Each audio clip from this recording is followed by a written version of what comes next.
During the First World War, maintaining discipline within the various armies was a subject of debate, concern and controversy. How best to deal with those men who broke or were perceived to have broken military laws and expectations would see some soldiers being sentenced to death. This project, Crime and Punishment in the First World War, led by St Catherine's School in Eastbourne, looks at the laws by which soldiers were to abide. So around Christmas time we started with Crime and Punishment, so we were looking at all things to do with the death penalty, the prisoners' discipline and everything to do with crime and punishment in the trenches and on the front line. The soldiers of World War I, they were taken to extreme environments and were in a way put under pressure from the image of war and etc. And due to this, sometimes they may get traumatised, which makes people think they're getting scared or potentially wanting to desert, leading to a death penalty. So it's all about penalties, the punishments that occur in World War I. And we went on a trip to Belgium the month before April, and we went and saw the memorials there with everyone filled in, and we went to a town and we found the Menin Gate and we were all looking for our names, our last names on there. The rules and regulations concerning army life at that time came from the Army Act 1881. This covered such minor infringements as poor appearance, being unshaven or having a dirty uniform, to the more serious issues of desertion, aiding the enemy or murder. There were a variety of possible punishments that could be handed out depending upon the infraction or crime. Minor breaches could be punished by extra duties, exercise or loss of earnings or confinements to barracks. The punishments for some of those would be losing a day's pay or exercise or extra fatigues or confined to the barracks. There was a saying that everyone said after the war that the British were lions led by donkeys, because they were basically calling the officers stupid because they just weren't coming up with plans that were helping them, and even when they weren't working they were forcing them to do them or they would get shot by the officers.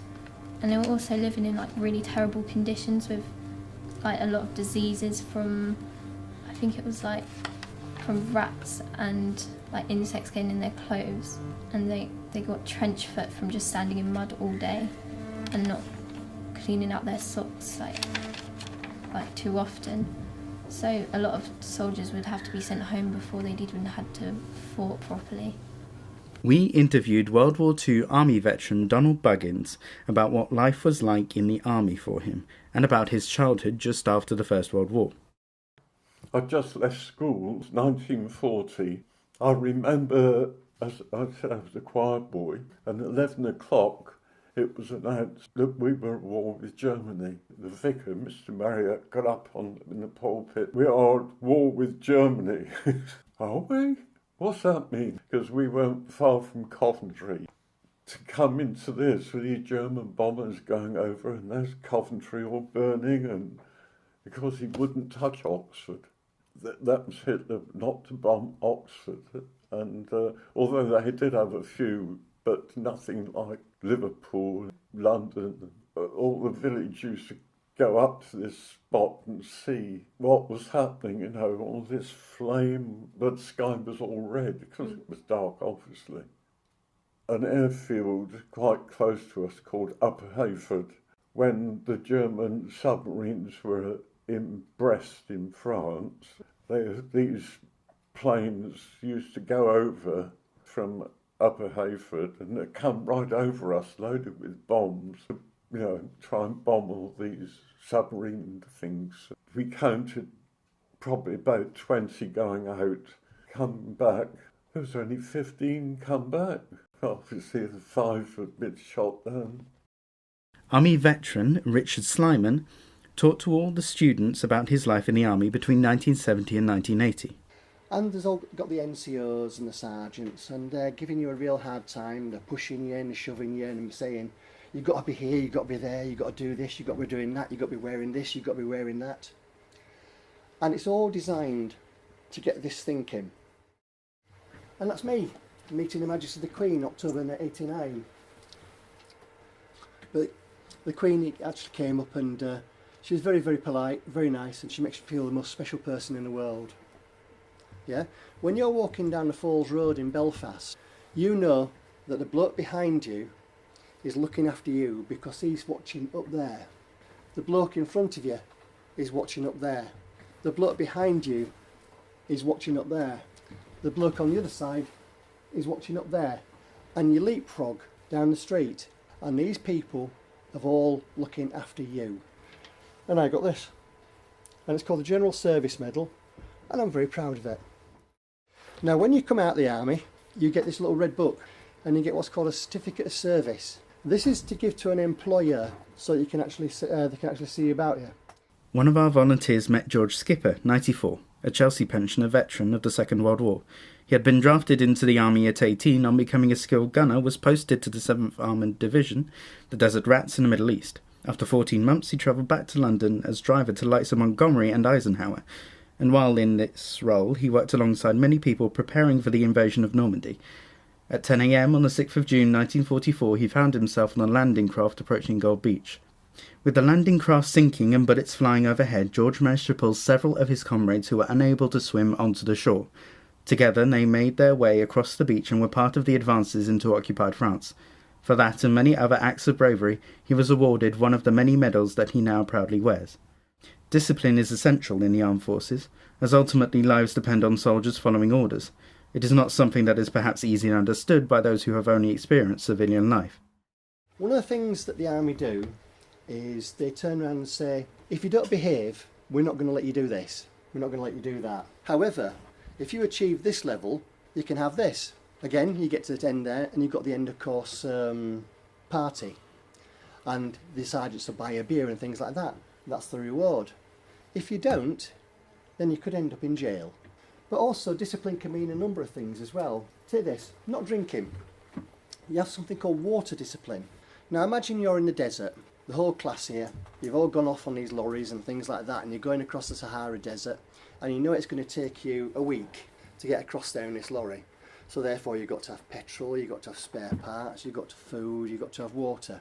But after a certain amount of time, you realise that you haven't got enough water for everybody at all to make it to the other side. So what you have to do then is restrict how much water that person can drink every day. And in the British Army during the Second World War, people were living on 2 pints of water a day. People use that in their cooking, cleaning their teeth, washing and things like that. That 2 pints are to do everything. So what they used to do is it would also go to topping up the vehicles as well, because the vehicles would overheat. So each man would have to give up part of his ration to keep the radiators filled up so the vehicle would keep going. Because if the vehicle stopped, you're going to die. It's as simple as that. In the desert. When you get hear someone shooting at you, you'll hear what's called the crack and the thump, which goes, is the bullet passing by, is the sound of the weapon going off. If you can hear the difference in time between and that, it gives you the distance away that person is that's shooting at you. But sometimes these people have hidden themselves really, really well and you can't see. So you get and the section commander, me, would say, number 5, stand up. Right, there's number 5. Yeah, and the sniper goes, bang, and he shoots you. But now, everybody else has been looking around and has seen where that shooting's come from. Yeah, so now you can go and shoot him back. Now then, that's discipline. Making somebody stand up and put themselves at risk for the rest of the people who he's working with. Punishments follow crimes. The breaking of rules, a code which the men were to live by. If you were unshaven, you could get extra duties or loss of pay. Some of the small-scale crimes were the punishments for small-scale crimes like unshaven, untidiness, untidy uniform were losing a day's of wages as well. And spying would be the death penalty. The larger the crime, like the harder the punishment. Drunkenness would be imprisonment, and committing murder is death. Attempting to desert is imprisonment. Striking superior officer is death, and disobedience to lawful command is imprisonment. Well, the kinds of crimes and punishments we've been looking at are things for the death penalty, such as, say, if you deserted your post, like in a trench, or even if someone was attacking you, if you deserted, you'd get shot at dawn.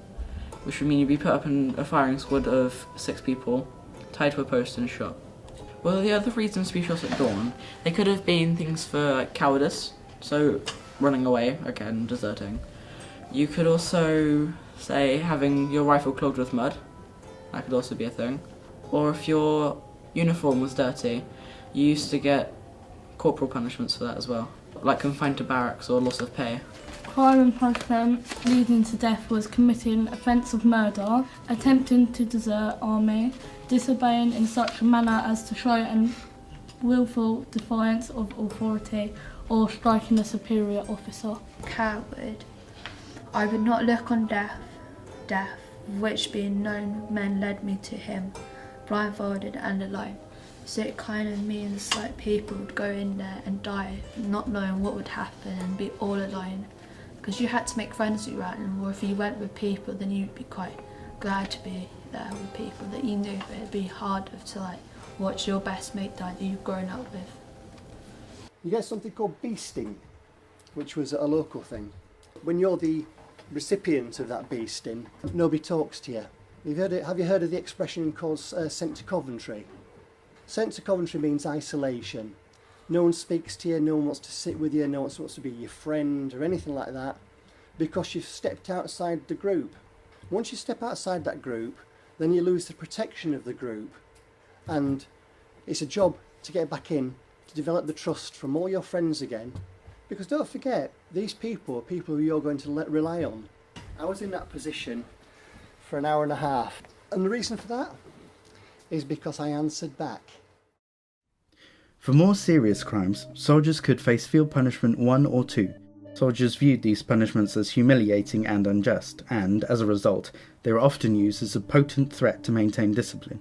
So field punishment number 1, which was another punishment for things like, it was another corporal punishment. You'd be tied to a pole or a cross, usually like a wheel that's implanted to the ground, as they didn't have much wood around. You'd be tied to the pole, and you'd just be left to stand there, and you could have that for 22 days until they couldn't do it anymore. Unless you'd been sentenced by court-martial, which means you could do it for 86 days. Field punishment 2 is very similar, just you're not tied to anything. Tied on his feet, tied on his wrists, against a post, and he's tied in such a way that he can't move. Yeah? If they didn't have a fence like that, then they're tied to a gun carriage wheel. One group of people subjected to this form of punishment were conscientious objectors, or conchies as they became known. Conscientious objectors simply did not want to fight in any war. There were different types of conscientious objectors, and the Conscience Clause in the Military Service Act of 1916 allowed for people to take up non-combatant roles in the war. But absolutists refused this as well, as they believed any role would assist the war, even if they did not bear arms. This, however, was not lawful, and these men were either sent to prison or forcibly enlisted, where they would be subject to military law. When they refused to wear a uniform or pick up a weapon, they were committing crimes, for which they were punished. The majority of these were given the dreaded field punishment or prison, although there were a group of 34 men sent to France who were sentenced to death, nicknamed the Frenchmen, because of where they were sent. At the last moment, when they faced the firing squad, the death penalty was commuted to 10 years penal servitude. It might seem strange now to think of a time before much was understood about mental health and the effect of combat. The First World War introduced a new type of fighting and became the bloodiest war in history. Trench warfare was new, as were many of the weapons that were being used on all sides. Shell shock was a term given to a variety of symptoms, as it was initially thought to be a physical effect. However, in the book Care and Treatment of Mental Diseases and War Neurosis, Shell Shock, Thomas W. Salmon MD wrote, "It is apparent that new conditions of warfare are chiefly responsible." More is known now, of course, and we understand this to be post-traumatic stress disorder, PTSD. Ultimately, we will never know which of the soldiers who were punished for the crime of cowardice, abandoning their post or desertion were suffering from shell shock. Although each prisoner was subject to a court-martial, the understanding of mental health was so poor at the time that those designated as not suffering shell shock might still have been. Back then, if you were shot for cowardice, that would bring a massive shame upon your family, even if you had shell shock, which is a thing a lot of men had that back then. Well, shell shock was something like PTSD, post-traumatic stress disorder.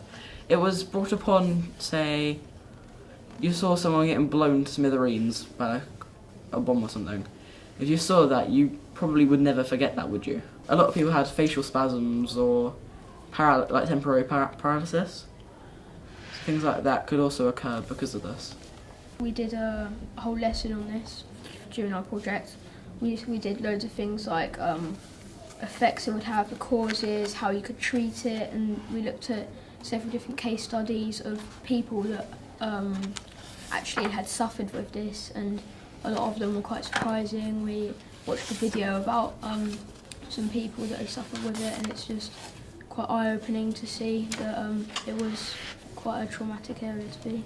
So we created a table in our books, and we had the 4 quadrants of what is it, causes, effects and treatments. And in the what is it box I put when soldiers are mentally and sometimes physically affected by war. And that could be anything like Luke said about seeing death, or just being scared about war. Even young people in the wartime that weren't meant to be there could be quite scared. In the causes box it would be war, seeing something traumatic, or just being scared, like I said. The effects, you could have mental and physical problems, PTSD, and the treatments, a lot of the time it's just psychological work, because this was 1914 to 1918, so the psychological work wasn't as great as we have it now, so they were still really testing things out, and a lot of the time they would get them to do command tasks, so just getting them to do simple things like, I don't know, read a book, just talk about their life and things like that. We watched a video about a person who was, he had complete body paralysis, and like stage by stages he would get his movement back, and he was weaving baskets and things like that with other people that did that. So just simple command tasks can just help them rebuild on that and cover, yeah. A couple of the other things that could happen, you could have like things like amnesia, where you can't remember past things, which I guess that could be a good thing, so you don't remember what's happened, but then you wouldn't remember why it's happened. So that could also be a bit of a troublesome thing for doctors to work out. A lot of the treatments, as Oscar had said, were very trial and error. There's some of them we've completely just outlawed now. Things like shocking people with electricity to try and jog their brain back to working. That sort of thing, we don't really do that anymore, do we? So, say Battle of the Somme, a lot of new people were there because a lot of people had been killed beforehand. Yeah. So they'd have to bring in a lot of the new younger boys, and they'd only have a couple of months really to get used to it, and they get onto the front line and they just don't know what to do. They don't want to do it, but they have to. And either way, they'll probably die. They think taking the chances above would probably be better, because at least then they have a chance of surviving. But even then, many people still died. So the officers were quite clever when dealing with death penalty cases. So, like Luke said at the start, when people were killed by firing squad, and sometimes they can be your own friends up there, and that will be traumatic for the person having to do it. But the officers were quite clever into how they did it. They used to march the firing squad up to the post, and they would stand there and they would lay down their weapons, 6 rifles on the floor. The person would be tied to the post, and they would march the firing squad away so they can't see their rifles anymore. Then the officers would fill some rifles with 2 rifles with live ammunition, and then all the other rifles with blank ammunition, and they would switch around the rifles. So nobody knew if they had live ammunition, and no one knew if they had blank ammunition. So that meant that it kind of gave the firing squad a sense of that they don't know who killed them, but it's a kind of peace of mind, so they're trying to do something to help. Not knowing who killed them could also be a bit of a problem, because that would linger in your mind for quite a while. Like, what if I killed them? How are their family going to feel about it? Things like that. That could also make you kind of sad, and you'll probably desert just to get away from it all. And then it'll happen to you, and the cycle keeps going on. The deaths, they shouldn't have happened. You should have just sent them back if they couldn't deal with it. But back then it was the different world kind of thing, wasn't it? Different laws, different code of conduct. So you can't really stop it now though, because it's already happened. There was a campaign, I think it's still up at the moment, called the Shut at Dawn campaign. they've been trying to get people pardoned for getting shot. We had to write a kind of letter, like if we were them, to like an MP or Prime Minister or whatever. And it was a bit of an eye-opener, because you kind of think, this might not have ever happened to me or my family, but how would it feel if it was somebody else's? It's like, but if I was them, what would I do? Would I just sit there with the pain of it all? Or would I protest about it? General Haig, he was in England controlling how we fight, but then he was meant to be like a really good soldier, but he was back in England, and that he was sentencing people to death for trying to run away, but he wasn't actually there. So he couldn't see how bad it was, and he didn't understand how much people were like getting mentally unstable because of what they see. And then he just thought they were trying to go home.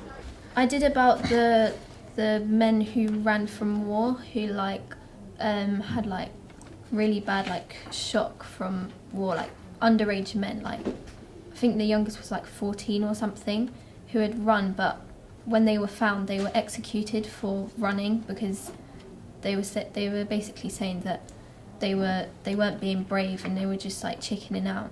Not that long ago they were pardoned from the being executed, so they could be added to memorials, because before their names weren't on them because they were seen as like cowardly by everyone else. Shows what's like the trauma that happens to men, like when they're being out there and they've been hit by like one of the shells, because it caused so much damage to the brain, and like seeing your friends die out on the field, and it should be really like heartbreaking that like you've been with them for like the whole of the training and stuff, and then you've just watched them die right in front of you. It's like you look around now and like think how many of the boys would go do that today for our country at the age of 13 or 14, who would go out there and fight for us. Like when they had to have like limbs amputated because of like being hit by bombs or something, like they'd have phantom pains from like where they used to have a limb, and even though it wasn't real, it was like excruciating, and it could cause like mental illness from that.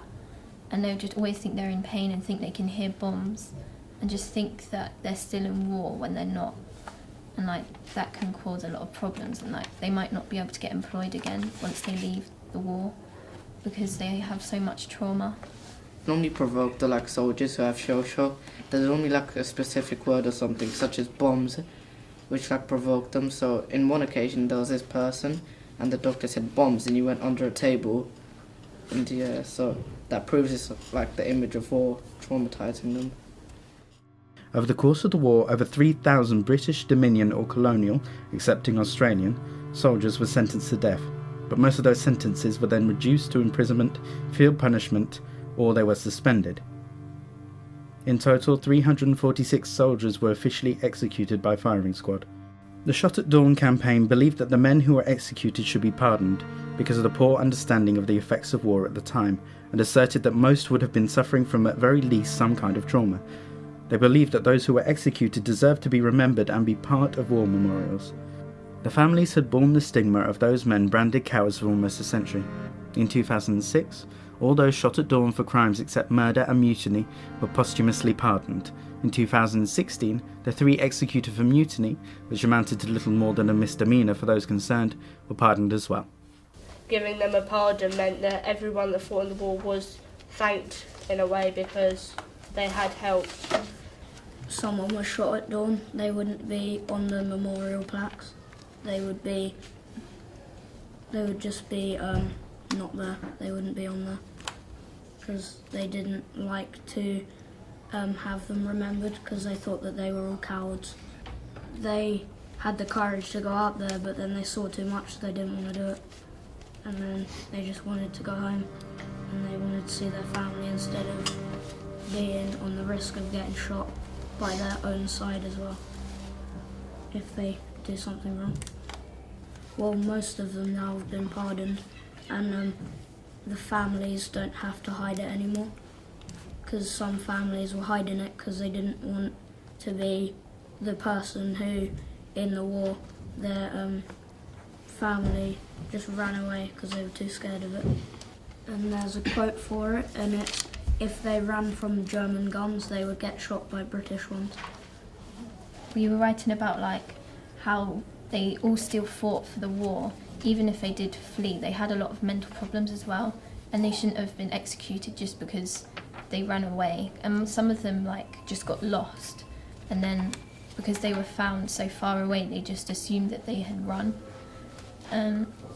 But I think that they shouldn't have executed them, and even when they did, they should have been pardoned a lot earlier, so that like some of their other family could remember them before they died as well. A statement from somebody who father was pardoned after being shot, and she said, "I'm so relieved that this ordeal is now over and I can be content knowing that my father's memory is intact." Part of the project involved tracing the people who were shot at dawn. Private Thomas Highgate, the first person to suffer from this military justice. He was underage. He was 17, so underage. As he was underage, most people had thought that it wasn't going to last long, and these young men thought that they were doing something good. But when they found out that the war lasted a lot longer than they thought it would, they began to panic and run from their posts because it scared them a lot, being underage in a real life situation. Jimmy Smith was a soldier in the war, and he had just recently recovered in hospital from a very bad wound, and he'd come back to the front line and then left his post and deserted it because he began to get quite scared that he was going to get injured again. When he faced the firing squad, they didn't manage to shoot him, so the superior officer ordered his best mate to shoot him in the head, which was quite a sad ending for him, and left his friend with quite bad memories of that day. Herbert Burden, he was a 16-year-old, but he lied about his age to fight. He joined the Northumberland soldiers. Months later, he was sentenced to court because he fled. He ran away from the battlefield because he witnessed his best friend dying, and he received death by the firing squad, even though he was officially too young to even be in his regiment. One of the homeworks we had to do a fact file about a soldier that was shot at dawn in the World War, and I did mine based on Sub-Lieutenant Edwin Dyatt. He was 21 and he lived in the city of Cardiff. Died on the 5th of January 1917 at 7:30 in the morning. And one of the last things he said was, "Well boys, goodbye, and for God's sake shoot straight." I did a reaction on Alfred Thompson, who was 25 and he died in the trenches.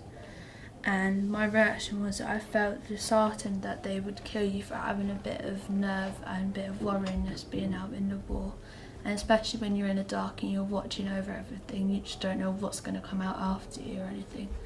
So it just doesn't make sense why you'd punish someone for having a bit of worryingness in them.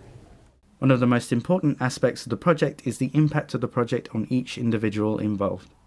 With the project, I liked all the drawings and all the artistic things we got to do, as it kind of brought it to life in a way, because you could see with all the pictures. You can put your own ideas almost into it, like what you imagine it would be like. I liked watching the videos of how people experienced war and that back then. The overall learning about what World War I was about and what they did for the punishments.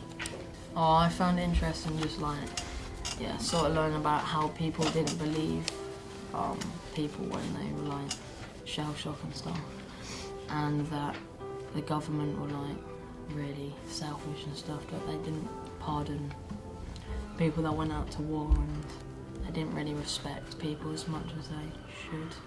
The thing I found the most interesting was learning that they actually now remember the people who were shot at dawn.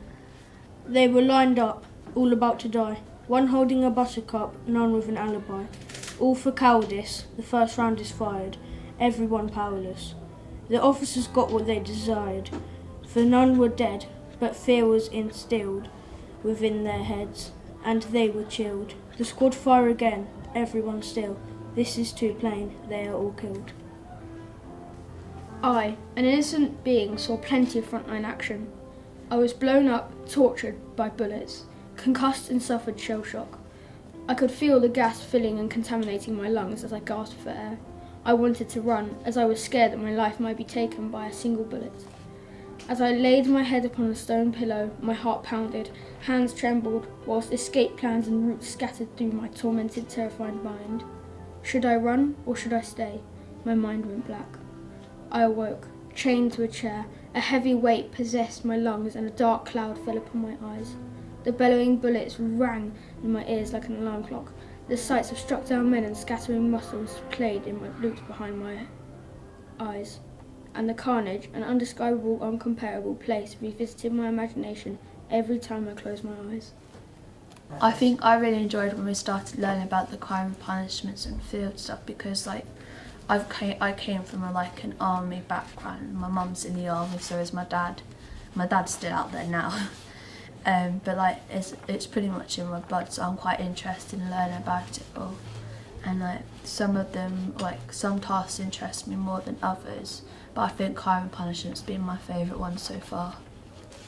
I felt quite surprised that children as young as, boys as young as 14 were being, shot just for running away when they were too young to even be in the war in the first place. And many of the officers knew that anyway, but they just allowed for them to be shot and then not remembered for the services that they did provide. I found that quite shocking, because I would have thought that because they knew they were underage, that they would be pardoned straight away and sent home rather than just shot for no reason, basically. I enjoyed learning about each individual person's story and how it affected different people's lives and the different way people could be punished. I like the part, learning about the pardon topic, because it's interesting to the same, but you know people's stories and how their experience was. I like learning about the conditions that they were in and how they lived and what the bad diseases they caught and how bad it was back then. I enjoyed learning about the treatments for cowardice and what they did to try and treat them, but none of it really worked. The most interesting thing that I found about this subject topic would be when the man from the war actually came in and was telling us all what he saw and what he experienced during the World War. I think the best part about it was the shot at dawn part, because it's a bit sad to think that they didn't realise that they wasn't running away because they was they weren't man enough to do it. They were running away because they were scared and had shell shock and that. I thought it was about learning what different kind of things could happen to people in the World War. I think personally it's quite bad how they treated soldiers back then, because these people fought for our country and they didn't have to do that, and they died because they didn't listen or anything, or if they didn't shave, just go to prison, which I don't think that's bad. I think it's cruel. They had the attendance to actually go to the war and help their country, but the superior officers don't acknowledge how brave they are doing all these tasks, and disobeying such a minor command leads them into death penalties, etc. So no, it's not fair for them. Probably the propaganda, how they attracted young men to join the war, even though they didn't know how it was going to end up. The propaganda worked really well on attracting the people. Some of them, back then, it was a well-known style of how smoking and etc. So on the images they would have people smiling in trenches, smoking. So this would make young people think, wow, it's a nice place. I think it was the whole idea that kids as young as 12, they wanted to sign up for war, yet people didn't really know what was going to happen and the outcomes of what could happen to them.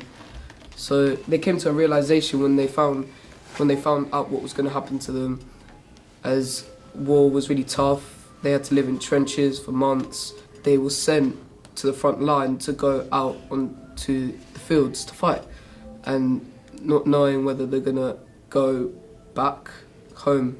The thing I found interesting the most was the crime and the punishment, what they got for it. So, like in 2018 now, if we didn't shave, it wouldn't be something big. No one would really care. But back in 1918, it was a massive thing that if they didn't shave, they could get imprisonment. So I think that's quite, learning out different punishments and crimes was my favourite part of the topic. Well, the most interesting thing was mainly finding out about all of this, and that they actually thought that it was okay to kill the people for desertion, and they didn't try and understand what they would have been like. They didn't put themselves in their shoes.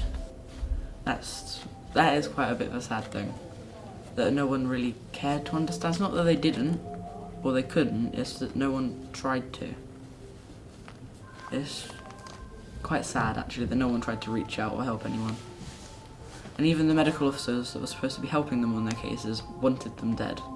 A lot of people will say, I like World War I because it's got guns, and war has got quite a distorted image because of games and films and things like that, and I think that it's a real eye-opener, because you're looking at something that hasn't got to do with violence and things like that. It's showing about people's personalities and what they feel. I think it's just really interesting to study something different. I also quite enjoyed learning about the Shot at Dawn campaign, about those who were trying to help those, but they were already dead. Which, it should have happened beforehand. It shouldn't have been, hey, we're going to try and help you now. They're already dead. It should have happened when they were on trial. But the fact that they were still trying, that gives you a glimmer of hope, I guess.